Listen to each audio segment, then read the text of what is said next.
Hello students, physics भौतिक विज्ञान कक्षा 12 वैद्युत फ्लक्स तथा गॉस की प्रमेय में आज हम लोग वीडियो नंबर 4 लास्ट वीडियो इस चैप्टर का देखेंगे। इसमें गॉस की प्रमेय के अनुप्रयोग जो हम लोग पढ़ रहे थे वीडियो 3 में आपने देखे होंगे, और अब दो बहुत इंपॉर्टेंट अनुप्रयोग है गॉस की प्रमेय के। एक है एक समान रूप से आवेशित अनंत लंबाई के चालक तार के कारण वैद्युत क्षेत्र की तीव्रता। अनंत लंबाई के चालक तार कह ले या रेखीय आवेश, अनंत लंबाई के रेखीय आवेश के कारण वैद्युत क्षेत्र की तीव्रता हमको निकालनी है। तो उसके लिए ये प्रूफ बहुत इंपॉर्टेंट है। ये मान लेते हैं, माना कोई अनंत लंबाई का चालक तार है या रेखीय आवेश है। ये इस तरह से बनेगा, यहां तक आप देख सकते हैं, ये दिखाई दे रहा है अनंत लंबाई का है, लेकिन यहां तक दिखाई दे रहा है, मान लीजिए। ठीक, ये टेढ़ा मेढ़ा बनाने का मतलब ये है कि आप यहां तक देख रहे हैं। इसको प्लस क्यू आवेश देकर ये समान रूप से आवेशित किया गया है। तो प्लस क्यू आवेश इसकी पूरी लंबाई में फैल जाएगा। इसका रेखीय आवेश घनत्व लैम्डा है। इससे आर दूरी पर किसी बिंदु पी पर, इससे आर दूरी पर स्थित किसी बिंदु पी पर आपको वैद्युत क्षेत्र की तीव्रता ज्ञात करनी है। तो गॉस की प्रमेय का सहारा हम लोग लेंगे। अब यहां पर वैद्युत क्षेत्र की तीव्रता ज्ञात करने के लिए आपको गॉसियन पृष्ठ खींचना होगा, लेकिन चूंकि इसकी लंबाई अनंत है इसलिए गोली पृष्ठ आप नहीं खींच सकते हैं। अगर पर लंबाई निश्चित होती, परिमित लंबाई की परिमित चीज होती, तो आप गोली पृष्ठ खींच सकते थे। अब यहाँ पर पूरी लंबाई, चूंकि लंबाई अनंत है इसलिए पूरी लंबाई को कवर करना संभव नहीं है। इसलिए हम लोग यहाँ पर इसको कवर करने के लिए एक गोली पृष्ठ न खींचकर कुछ लंबाई कवर करने के लिए इसको अक्ष मानेंगे और इसको अक्ष मानकर एक बेलनाकार पृष्ठ खींचेंगे। कैसा पृष्ठ? बेलनाकार पृष्ठ खींचा जाएगा। इसको देखिए, बेलनाकार पृष्ठ इस तरह से आर त्रिज्या तथा एल लंबाई का एक बेलनाकार पृष्ठ खींचते हैं। आर त्रिज्या तथा एल लंबाई का बेलनाकार पृष्ठ खींचा जाएगा, जो कि वाइब्रेट तो नहीं कर रहा। देखो, बेलनाकार पृष्ठ खींचेंगे जो कि इसकी कुछ लंबाई को कवर करेगा।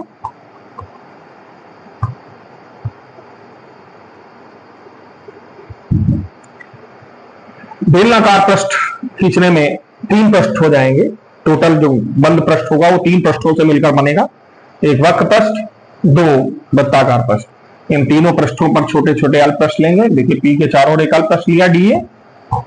यहां पर वैद्युत क्षेत्र की दिशा, ये वैद्युत क्षेत्र की दिशा होगी और ये क्षेत्रफल वेक्टर की दिशा होगी। क्षेत्रफल वेक्टर पृष्ठ पे लंब होता है। तो यहां पर वक्र पृष्ठ पर दोनों की दिशाएं समान होंगी, जबकि अगर हम वृत्ताकार पृष्ठ पर अल्प पृष्ठ लेंगे, इन पर अल्प पृष्ठ लेंगे, तो यहाँ पर वैद्युत क्षेत्र की दिशा इधर होगी। वैद्युत क्षेत्र वैद्युत बल रेखाएं धन आवेश से निकलती, इधर निकलेंगी, इधर निकलेंगी, और क्षेत्रफल वेक्टर जो कि तल पे लंब है, इस तरह से हो जाएगा। यहां पर भी वही काम होगा। वैद्युत क्षेत्र की दिशा इधर होगी और क्षेत्रफल वेक्टर जो कि तल पे लंब होगा। तो डीए वेक्टर, पहले अल्प पृष्ठ से गुजरने वाला वैद्युत फ्लक्स, ये अल्प पृष्ठ से गुजरने वाला वैद्युत फ्लक्स, जब इसका समाकलन करेंगे तो इस वक्र पृष्ठ से गुजरने वाला वैद्युत फ्लक्स आएगा। इस अल्प पृष्ठ से गुजरने वाला वक्र पृष्ठ, जब इसका समाकलन करेंगे तो पूरे वृत्ताकार पृष्ठ से गुजरने वाला वैद्युत फ्लक्स आएगा। इसी प्रकार इस अल्प पृष्ठ से और फिर पूरे से। तो जब तीनों को जोड़ेंगे, ऐड करेंगे, तो टोटल बंद पृष्ठ से गुजरने वाला वैद्युत फ्लक्स होगा। तो पूरे बंद पृष्ठ से गुजरने वाला वैद्युत फ्लक्स टोटल फाई बराबर integration of E dot d ए। अब चूंकि सेपरेट लिख रहे हैं तो इसमें गोलाकार साइन नहीं लगेगा, अलग अलग है एक साथ। ये तीनों मिलकर बंद पृष्ठ बनाएंगे। Integration of E dot d A और plus integration of E dot d A. इसमें भी नहीं बनेगा, जब तीनों को जोड़ देंगे तब ये बंद पृष्ठ कवर करेगा। और आप जानते हैं पूरे बंद पृष्ठ से गुजरने वाला वैद्युत फ्लक्स गॉस की प्रमेय से Q अपॉन एप्सिलॉन 0 होता है। यहां पर ये बंद वक्र पृष्ठ का है, तो इसमें लग जाएगा ई डी ए कॉस 0। दोनों समांतर हैं। इन दोनों में क्षेत्रफल वेक्टर वैद्युत क्षेत्र लंब है। यहां पर हो जाएगा ई डी ए कॉस 90। इसमें भी ई डी ए कॉस 90, ये दोनों 0 हो जाएंगे। कॉस 90, ये Q अपॉन एप्सिलॉन 0 जो कि गॉस की प्रमेय है, ये दोनों शून्य हो जाएंगे। इसमें ई बाहर आ जाएगा, cos 0 की वैल्यू 1 होती है। Integration of D A, integration of D A का मतलब पूरे वक्र पृष्ठ का क्षेत्रफल, ये दोनों 0 हो चुके हैं, इसका क्षेत्रफल पाई आर स्क्वायर, इसका क्षेत्रफल पाई आर स्क्वायर, इसका होगा 2 पाई आर एल। ये इसकी लंबाई एल मान लेते हैं, जो बेलनाकार आपने बंद पृष्ठ खींचा है उसकी लंबाई एल मान लेते हैं। तो Q अपॉन एप्सिलॉन नॉट ई, यहाँ पे 2 पाई आर एल हो जाएगा। ये हो गया, ई का मान निकाल लेते हैं। ई बराबर हो जाएगा, ई बराबर आगे 1 upon 2 pi epsilon 0 Q upon R L. यदि इसका रेखीय आवेश घनत्व लैम्डा हो, तो रेखीय आवेश घनत्व लैम्डा, तो लैम्डा बराबर आप जानते हैं Q अपॉन एल होता है। तो E बराबर हो जाएगा 1 upon 2 pi epsilon 0 lambda upon R. ये है अनंत लंबाई के तार के कारण वैद्युत क्षेत्र की तीव्रता। 1 अपॉन 2 पाई एप्सिलॉन 0 का मान 18 इंटू 10 की पावर 9 रखेंगे। ये बहुत इंपॉर्टेंट प्रूफ है। इसके बाद एक और इसके बाद प्रूफ है जो कि बहुत इंपॉर्टेंट है, वो भी अक्सर पूछा गया है, देखें उसको, समझें।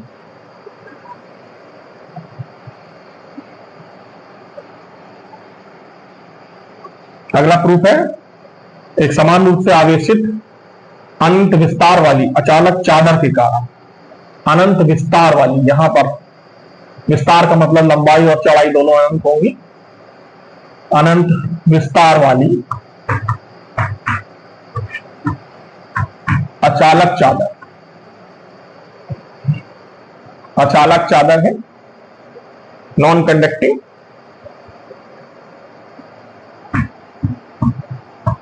अचालक चादर के कारण वैद्युत क्षेत्र की तीव्रता। इसकी लंबाई चौड़ाई दोनों अनंत है। अब देखिए अचालक चादर मान लेते हैं, अचालक चादर है, ये यहां तक आपको दिखाई दे रही, टेढ़ा मेढ़ा इसलिए बनाया जाता है कि दिखाई दे रही है यहां तक। अनंत लंबाई चौड़ाई तो हम नहीं देख सकते, लेकिन जितना हिस्सा हमको दिखाई दे रहा है वो है। ये चादर ऐसे है, लेकिन इस तरह बनाया गया, इसको प्लस क्यू आवेश देकर समान रूप से आवेशित कर दिया गया, तो प्लस क्यू आवेश इसके पूरे पृष्ठ में फैल जाएगा। इसका पृष्ठ घनत्व न्यू है। अब ये चालक है, तो चालक में अगर मोटाई नहीं है तब तो कोई बात नहीं, लेकिन अगर चालक में थोड़ी सी मोटाई हो जाएगी तो आवेश केवल पृष्ठ पे फैलेगा, इधर भी और इधर भी, तो वो दो पृष्ठ हो जाएंगे। तो अभी देखते हैं पहले इसको। इसके कारण आपको इससे आर दूरी पर किसी बिंदु P पर वैद्युत क्षेत्र की तीव्रता निकालनी है। तो अब यहां पर ना आप वृत्ताकार पृष्ठ खींच, गोलाकार पृष्ठ, बंद पृष्ठ खींच सकते हैं, ना आप बेलनाकार खींच सकते हैं, क्योंकि लंबाई चौड़ाई दोनों अनंत है। तो ऐसी स्थिति में दूसरी ओर उतनी दूरी पर बिंदु लेंगे P डैश, और P से होता हुआ एक अल्प पृष्ठ खींचेंगे, बेलनाकार वृत्ताकार पृष्ठ, जितना इधर खींचेंगे उतना इधर खींचेंगे। और अब इन दोनों वृत्ताकार पृष्ठों को मिलाते हुए बेलनाकार पृष्ठ खींच देंगे, जो कि चादर से होकर जाएगा और इसके कुछ क्षेत्रफल को कवर करेगा। पूरा क्षेत्रफल तो हम लोग कवर नहीं कर सकते, लेकिन कुछ क्षेत्रफल कवर करेगा। ये उतनी ही दूरी पर खींचा गया है काल्पनिक पृष्ठ। अब ये बंद पृष्ठ पूरा हो गया, ये इसने थोड़े से क्षेत्रफल को कवर किया।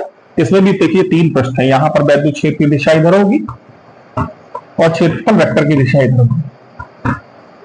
यहाँ पर वैद्युत क्षेत्र की दिशा इधर होगी और क्षेत्रफल वेक्टर की दिशा इधर होगी। वैद्युत क्षेत्र की दिशा इधर होगी, क्षेत्रफल वेक्टर की दिशा इधर होगी। यहां पर अल्प पृष्ठ लेंगे, वैद्युत क्षेत्र की दिशा इधर होगी और क्षेत्रफल वेक्टर की दिशा इधर, दोनों परस्पर लंबवत होंगे। 3 पृष्ठ हैं, तो ये पूरे पृष्ठ से गुजरने वाला वैद्युत पृष्ठ इसमें भी इसी प्रकार लगेगा, लेकिन इसमें 2 समांतर हैं, आप देख सकते हैं। यह वक्र पृष्ठ पर वैद्युत क्षेत्र और क्षेत्रफल वेक्टर लंब है, वैद्युत बल रेखा इधर चलेंगी इधर चलेंगी, लेकिन चूंकि ये वक्र पृष्ठ इस तरह से है तो यहाँ पर ये क्षेत्रफल वेक्टर लंब हो जाएगा, यहाँ पे दोनों समांतर हो जाएंगे। तो यहाँ पर पूरे बंद पृष्ठ से तीनों पृष्ठों को जब मिलाकर उसका समाकलन करेंगे तो पूरे बंद पृष्ठ से गुजरने वाला वैद्युत फ्लक्स गॉस की प्रमेय से फाई बराबर Q अपॉन एप्सिलॉन 0, यहाँ पर EDA cos 0 हो जाएगा, इसमें दूसरे पृष्ठ में भी EDA cos 0 हो जाएगा और तीसरे में 90 हो जाएगा, ये 0 हो जाएगा।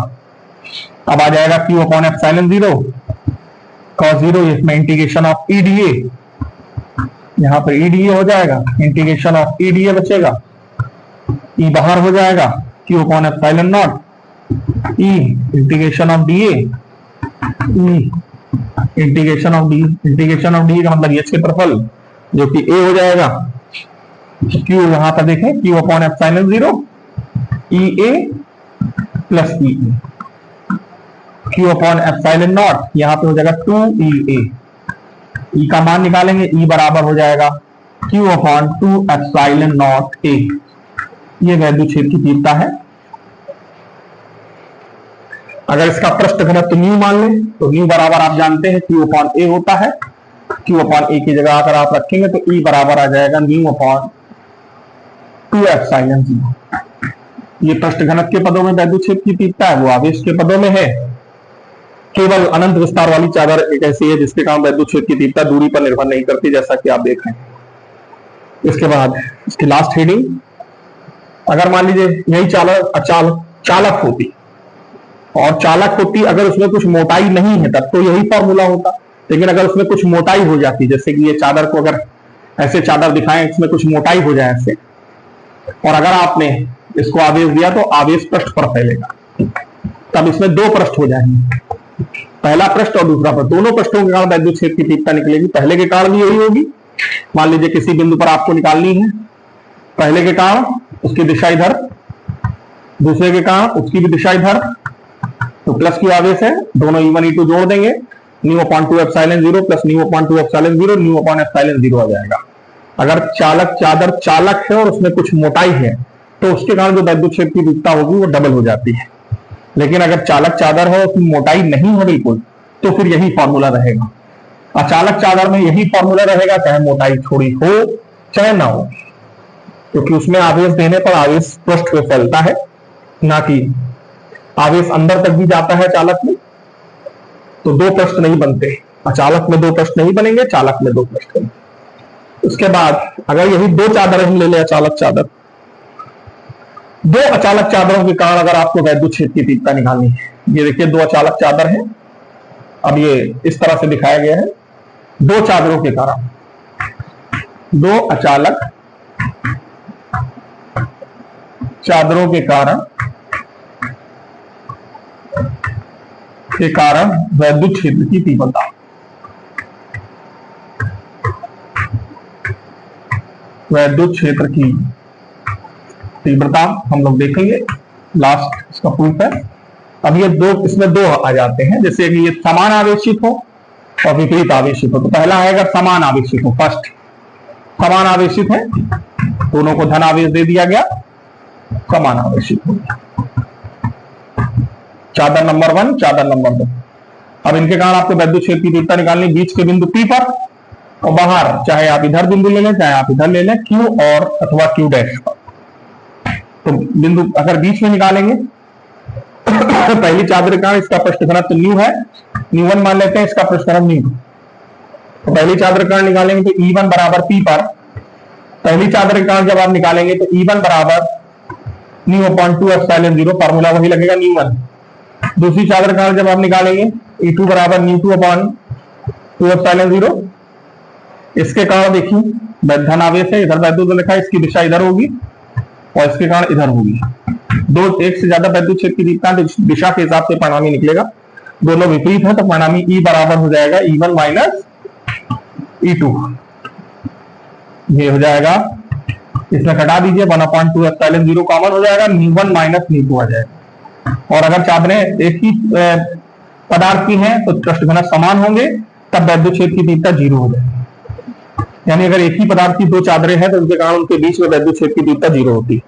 जबकि बाहर अगर आप निकालेंगे तो पहले के कारण देखिए E1, ये बिंदु थोड़ा सा इधर ले लेते हैं, देखते हैं बाहरी है, यहाँ पर पहले के कारण देखिए E1 इधर होगी दिशा, दूसरे कारण निकालेंगे उसकी दिशा भी इधर होगी, इधर से, और इसके कारण जब आप देखेंगे तो इसके कारण वैद्युत क्षेत्र की तीव्रता की दिशा इधर होगी और इसके कारण भी इधर ही होगी, दोनों समान दिशा, बाहर वैद्युत क्षेत्र की तीव्रता समान होगी।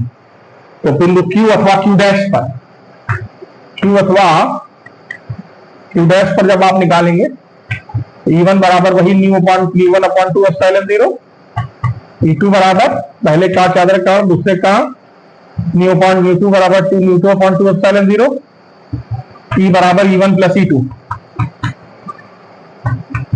1/2 एप्सिलॉन 0 न्यू1 प्लस न्यू2 ये हो जाएगी। और अगर दोनों चादरें एक ही पदार्थ की हैं तो न्यू1 बराबर न्यू2 बराबर न्यू हो जाएगा। तो ये बराबर आ जाएगा 2 न्यू अपॉन 2 एप्सिलॉन 0 कट गया। ई बराबर न्यू अपॉन एप्सिलॉन 0। ठीक है, ये हो जाएगा। अगर यही चादरें विपरीत आवेशित हो जाती है, दूसरा प्रूफ इसका, तो आप देख सकते हैं अगर चादरें विपरीत आवेशित है, सेकेंड प्रूफ, एक को धन आवेश दे दिया गया, एक को ऋण आवेश, तो अब इनके कारण बिंदु P पर जब हम निकालेंगे तो उसमें यह स्थिति आ जाएगी। अब इसमें यहां पे बिंदु P आ जाएगा, ये बिंदु P पर पहली चादर का जब आप निकालेंगे, फर्स्ट चादर सेकेंड चादर, पहली चादर का दिशा E1 इधर होगी, E1 बराबर न्यू1 अपॉन 2 एप्सिलॉन 0। दूसरी चादर का जो E2 होगी वो E2 बराबर देख सकते हैं न्यू अपॉन 2 एप्सिलॉन 0, दोनों समान दिशा में जुड़ जाएगा। अगर एक ही पदार्थ की है तो ये आ जाएगा।